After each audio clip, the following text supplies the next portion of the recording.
Hello beautiful people, welcome back to my channel Archana Muchatlu. అందరు ఎట్లా మంచిగా మేము కూడా మంచిగా ఉన్నాం. మరొక ఇంట్రెస్టింగ్ లాగుతో నేనైతే మళ్ళీ ముందుకు వచ్చేసిన.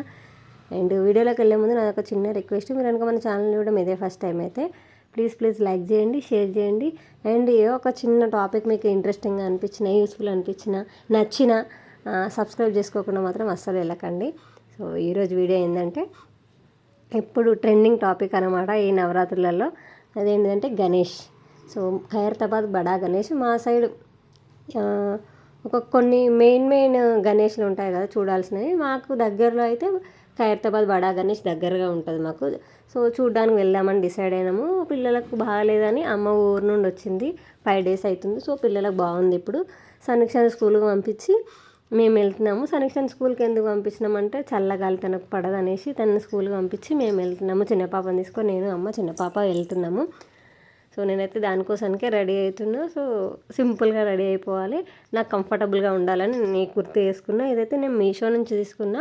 చాలా మంచి రెస్పాన్స్ వచ్చింది ఈ కుర్తీకి అయితే. చాలామంది ఇది ఏడ తీసుకురు అని అడిగారు. నేను ఇన్స్టాగ్రామ్లో చాలామందికి లింక్స్ కూడా షేర్ చేసిన. మీకు ఇన్ కేస్ కావాలంటే నన్ను ఇన్స్టాగ్రామ్లో నేను ఆల్రెడీ దీని లింక్ పెట్టినా, మీకు కావాలంటే వెళ్ళి ఒకసారి చెక్ చేయండి. అండ్ ఈ నల్లపూసలు వచ్చి కూడా క్యూట్ చిన్ని నల్లపూసలు, ఇవి కూడా నేను మీషో నుంచి తీసుకున్నా. చాలా తక్కువ ప్రైస్ పడింది. పర్ పీస్ నాకు 40 rupees అట్లా పడింది. 3 pieces వచ్చినాయి. చాలా నచ్చింది నాకైతే. మంచి లుక్ ఉంటుంది కుర్తాస్ మీద. సో చిన్న పాపను కూడా రెడీ చేసేసి మేము స్టార్ట్ అయిపోయినాము. మాకు దగ్గరలో మా బస్ స్టాప్ నుంచి ఖైరతాబాద్ వరకు డైరెక్ట్ బస్ ఉంటుంది. ఒకటే బస్ ఉంటుంది. మేము అది ఎక్కి అక్కడ దిగేసేయచ్చు. సో ఆ బస్సులో వెళ్దామని డిసైడ్ అయినాము. ఎట్లాగూ ఆటో వెళ్ళినా కూడా అక్కడనే దింపుతుంది, బస్సు అయినా కూడా అక్కడే దింపుతుంది అన్నట్టుగా. సో ఫ్రీ బస్సు కదా, ఎందుకు కొడగొట్టాలన్నట్టుగా ఆ డబ్బులు అక్కడ ఏమైనా కొనుక్కోవచ్చు అనేసి మేము బస్కి వచ్చేసినాము. డైరెక్ట్ క్యూ లైన్ దగ్గర దించుతుంది బస్సు. బస్సు దిగగానే క్యూ లైన్లో వెళ్ళిపోవచ్చు మనము. సో ఇది మెయిన్ ఎంట్రీ ఖైరతాబాద్కి. ఇక్కడ నుంచి స్టార్ట్ అనమాట. మనకు తెలియాల్సిన అవసరం లేదు పోయేటప్పుడు, ఎందుకంటే అందరికీ ఒకే రూట్ ఉంటుంది కాబట్టి వెళ్ళిపోయినాం. మేము లైన్లో మధ్యలో ఉన్నప్పుడు ఒక బార్గెట్ తీసి, అంటే చిన్నపిల్లలు ఉన్న వాళ్ళందరినీ బయటకు పంపించేసి వాళ్ళని స్ట్రైట్గా పంపించేసారు అనమాట, క్యూ లైన్ లేకుండా. మాకు క్యూ లైన్ లేదన్నమాట, డైరెక్ట్ వెళ్ళిపోయినాం మేము గణేష్ని చూడడానికి. అండ్ మా లక్ ఆ రోజు వర్షం పడలేదు. పడుతుందనే అనుకున్నాం కానీ అసలు వర్షమే పడలేదు. మంచిగా అటు ఎండ కాకుండా ఇటు చల్లగా కాకుండా మీడియంగా ఉందన్నమాట వెదరు. సో అంతసేపు ఒక 1 hour అట్లా పట్టింది దర్శనానికి. అంతసేపు క్యూ లైన్లో వెయిట్ చేసిన తర్వాత ఆ స్వామిని, అంత ఎత్తు స్వామిని కళ్ళ నిండా నింపుకోవాలంటే ఎంత నింపుకున్నా చాలదు, తనివి తీరదు. ఎంత చూసినా కూడా ఇంకా చూడాలనిపిస్తుంది. సో అట్లా దర్శనం అయితే చాలా మంచిగా ప్రశాంతంగా జరిగింది. తోపులాట ఉంటుంది, అది సర్వసాధారణం. ఎందుకంటే స్టార్టింగ్ 2 days ఉంటుంది అండ్ ఇంకొక 2 days అయితే వినాయక నిమజ్జనం కూడా అయిపోతుంది కాబట్టి సో ఎట్లయినా జనాలు ఉంటారు. సో తోపులాట అయితే ఉంది, లేదని చెప్పాను నేను. బట్ బాగా అయింది దర్శనం చేసుకొని బయటకు వచ్చేసి ఇంకా కొబ్బరికాయ ఇట్లా కొట్టుకొని అమ్మ వాళ్ళు నేను ఆడ వెనక సైడ్ ఉంటా కొబ్బరికాయలు కొట్టిన షాప్ దగ్గర, నువ్వు ఏదైనా షాపింగ్ చేసుకునే ఉంటే షాపింగ్ చేసుకో అని చెప్పింది అమ్మ. సో నేను షాపింగ్ చేసుకుందామని అటే వచ్చిన దారి నుండి వెళ్ళకుండా ముందుకు వచ్చేసి ఇక్కడ షాపింగ్ చేద్దామని అన్నీ చూస్తున్నా. నా మైండ్లో ఏముందంటే డెకరేటివ్ ఐటమ్స్ ఏమైనా తీసుకుందాము.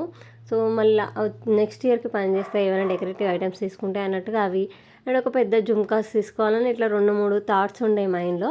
సో వాటి కోసం కానీ చూస్తున్నాను. అండ్ ఈసారి నేను నోటీస్ చేసింది ఏంటంటే లాస్ట్ ఇయర్ అంతా ఇన్ని ఎక్కువ షాపులు లేవు ఒకటి. అండ్ లాస్ట్ ఇయర్ అంతా మన వాళ్ళే ఉంటుండే షాపులు, అన్ని షాపులు, ప్రతి షాపు. బట్ ఈసారి ఎగ్జాక్ట్గా వాళ్ళు ఎక్కడి వాళ్ళో నాకైతే తెలియదు కానీ బీహార్ ఆర్ రాజస్థాన్ అక్కడి వాళ్ళే ఎక్కువ ఉన్నారు. అంటే ఫేస్లు, ఆ డ్రెస్సింగ్ స్టైల్ చూస్తే మనం గుర్తుపట్టేస్తాం కదా వాళ్ళు మన సైడ్ వాళ్ళు కాదు అనే సంగతి.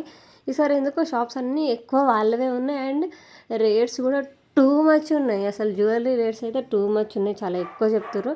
లైక్ నేను నిమాయిష్లో ఫేస్ చేసింది సేమ్ ఇక్కడ కూడా అదే నాకు ఎదురైంది. అండ్ ఇక్కడ ఈ కట్టెలా కనబడుతుంది, అదేదో గడ్డ అని చెప్పారు. ఆ సంవత్సరానికి ఒకసారి వస్తే తినాలని అన్నారు కానీ ఏమో ఎందుకు వచ్చింది మనకు, దాని గురించి ఏమి తెలియనప్పుడు తినడం ఎందుకు అన్నట్టుగా నేను తినలేదు. మీకు దాని పేరు తెలిస్తే నాకు కామెంట్ చేయండి. అండ్ జ్యువెలరీ కూడా ఆల్రెడీ నా దగ్గర ఉన్నది, ఓల్డ్ కలెక్షన్ అంతా అదే ఉంది. కొత్తగా ట్రెండీగా అయితే నాకు ఏమీ అనిపించలేదు, ఎక్కడా అనిపించలేదు. సో పెద్దగా తీసుకోవాలి, చూడగానే కళ్ళని అట్రాక్ట్ చేసేలాగా ఎక్కడ ఏ జ్యువెలరీ కానీ ఏ ఐటెం కానీ కనిపించలేదు. అంత ఓల్డ్ మోడల్, ఆల్రెడీ చూసేసిన మోడల్ లాగానే అనిపించింది. సో ముందుకు నడుస్తూ ఉన్నా నేను. అమ్మ వాళ్ళు ఒక సైడ్ అయిపోయారు, నేను ఒక సైడ్ అయిపోయినా. నేనేం చేయాలి అంటే ఇక్కడ నేను వెతుకున్నాను అనమాట, కరెక్ట్ రూటే వెళ్తున్నానా లేదా, ఏంటిది అసలు ఎటు పోతున్నా అని చూసుకున్నా నేను. అప్పుడే చిన్నగా స్ట్రైక్ అవుతుంది, ఇది మన రూటేనా కాదా అనే డౌట్ వస్తుంది నాకు. ఈ థియేటర్ ఇదంతా మనం పోయేదికి ఇదేం రాదు కదా, ఇవన్నీ ఎందుకు వస్తున్నాయనే డౌట్ వచ్చింది. పక్కన వాళ్ళని ఇట్లా మెట్రో స్టేషన్కి పోయే దారి ఇదేనా అని అంటే ఇదే స్ట్రైట్గా వెళ్ళండి అన్నారు. సరే ఓకే, అంత తెలిసిందే కదా, చెప్పేదే కదా అని నేను ఇంకా ముందుకు నడిచిన. చాలా ముందుకు నడిచిన తర్వాత నాకు అర్థమైంది, ఒక 1/2 కిలోమీటర్ పైగానే నడిచిన తర్వాతనే నాకు అర్థమైంది నేను దారి తప్పిపోయినా. నాకు అసలు దొరకట్లేదు, నేను వచ్చిన రూట్ వేరు, ఇది వేరు, అమ్మ వాళ్ళు వేరే దగ్గర ఉన్నా, నేను వేరే దగ్గర ఉన్న సంగతి అర్థమైపోయింది. ఏవో ఒక పోలీస్ అతన్ని అడిగితే, నాకేం తెలుసమ్మా, నాకు తెలియదు, బోర్డులు ఉంటాయి చూసుకొని పో అన్నారు. వామ్మో, ఇంకెవరిని అడగాలన్నా భయం వేసింది. స్టిల్ ఇంకా కన్ఫ్యూజనే ఉంది మైండ్లో. తప్పిపోయినా, కన్ఫ్యూజ్ అయిపోయినా. ఏదో రైట్ సైడ్ తీసుకోవాల్సింది లెఫ్ట్ సైడ్ తీసుకున్నా, మలిగిన అది రావట్లేదు, ఎంత నడిచినా రావట్లేదు. నడిచి ఆఖరికి ఎక్కడికి వచ్చినా అంటే సెక్రటరీ ఉంటుంది కదా, దాని బ్యాక్ సైడ్కి వచ్చేసిన నేను నడుచుకుంటూ. అక్కడ నుంచి ఇక్కడ వరకు ఒక 2 కిలోమీటర్స్ ఉంటుందంట. అంతా నేను గల్లీలలో నడుచుకుంటూ దాని వెనకకు వచ్చేసిన నేను. అమ్మో, భయం వేసింది ఒకసారి, టెన్షన్ పుట్టేసింది. ఇంకా వాళ్ళని వీళ్ళని అడుగుడు కాదు, మనకు చలో గూగుల్ తల్లి ఉంది కదా, సో గూగుల్లో కొట్టుకుందాము అనేసి గూగుల్లో కొట్టిన నా కరెంట్ లొకేషన్ ఏది అని కొడితే కరెక్ట్ కొంచెం దూరం నడిస్తే లక్డీకాపూర్ మెట్రో స్టేషన్ కాడికి పోతారని చూపిస్తుంది నా లొకేషన్లో. సరే మనం ఖైరతాబాద్ మెట్రో స్టేషన్కి పోవాలని అందులో గూగుల్ మ్యాప్స్లో కొట్టుకొని మళ్ళీ నేను రివర్స్ నడిచిన అనమాట. మళ్ళీ ఎంత ముందుకైతే నడిచినానో మళ్ళీ అంత వెనక్కి నడిచినా. మళ్ళీ నేను వచ్చిన దాన్ని మళ్ళీ వెనక్కి నడిచినా కూడా మళ్ళీ ఖైరతాబాద్ మెట్రో స్టేషనే వచ్చింది నాకు. మళ్ళీ ఖైరతాబాద్ మెట్రో స్టేషన్ నుంచి లక్డీకాపూర్ మెట్రో స్టేషన్ నుంచి ఖైరతాబాద్ మెట్రో స్టేషన్ వరకు నడుస్తూనే ఉన్నాయి. ఇంత నడిచినా రావట్లేదు, కానీ చూపిస్తుంది ఇంకా కొంచెం దూరం పోతే వస్తుందని. అట్లా నడుచుకుంటూ అమ్మ వాళ్ళ కోసం ఆడ ఖైరతాబాద్ బస్ స్టాండ్లో వెయిట్ చేస్తుర్రు. సో వాళ్ళ మొహం చూసేదాకా నాకు టెన్షన్ అయితేనే ఉంది. చిన్న పాప ఏమో ఏడుస్తుందంట. అమ్మ చెప్తుంది, ఏడుస్తుంది ఎంతసేపు, ఇంకా అసలు నేను ఏం చెప్తలేను అమ్మకి తప్పిపోయిన సంగతి. అమ్మ ఏమనుకుంటుంది అంటే నేను షాపింగ్ చేస్తున్నానేమో, ఇంతసేపు ఏం షాపింగ్ చేస్తున్నావు అనేది అమ్మ ఇంటెన్షన్ అనమాట. చిన్న పాప ఏడుస్తుంటే ఇంతసేపు ఏం షాపింగ్ అనేది, నేను తప్పిపోయిన సంగతి ఆమెకు తెలియదు కదా.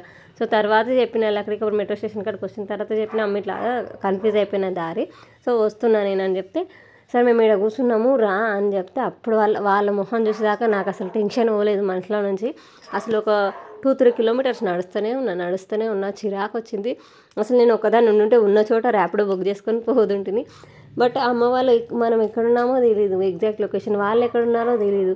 సో అందుకనేసి నడవడమే బెస్ట్. వాళ్ళు నడుస్తూ ఉంటే కనిపిస్తారేమో ఎక్కడైనా అన్నట్టుగా.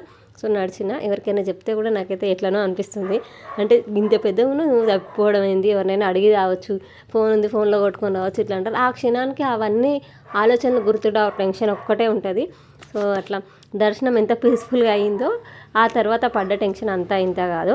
అమ్మ చిన్న పాపను చూసేంతవరకు ఆ టెన్షన్ పోలేదు మైండ్లో నుంచి.